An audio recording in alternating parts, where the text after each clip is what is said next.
I'm Michelle Geller, and I'm Director of MIS and IT at VisionRT.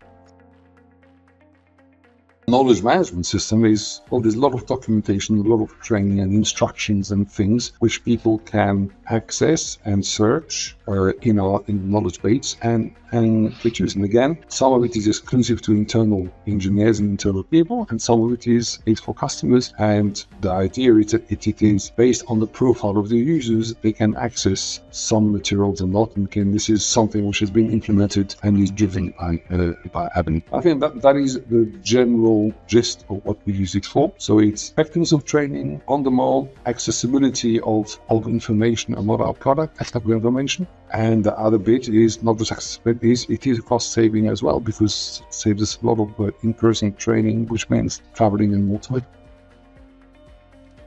The important side of it was the fact that we could have on one platform all knowledge base and LMS. That was important. We wanted to have it one-stop shop. You log into our service center, and then you go to choice knowledge base LMS. So that was one aspect. I will not hide the fact that the price was competitive as well compared to some others.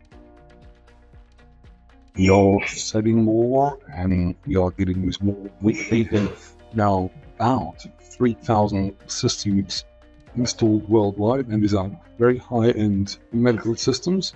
And that means that ProProfs is, if I want to focus back on ProProfs, is more relevant because we do more training. There's more things about which we need to train. There's more knowledge to be shared. So both the learning management system side of ProProfs and the knowledge-based side of ProProfs are increasingly important. I think it's very important for me to add that working with Jacob has been a big factor of us, having a positive experience. He has really genuinely been a real key customer success manager, not just by name, but by deed. The success we have had is to a great extent a credit to Jacob. Well, my impression is that you guys are dynamic. You are ready to listen to your concerns. Clearly, you've got technical assets there and probably a good development team that does good stuff. So that's good. It's a company with which we feel we can do business.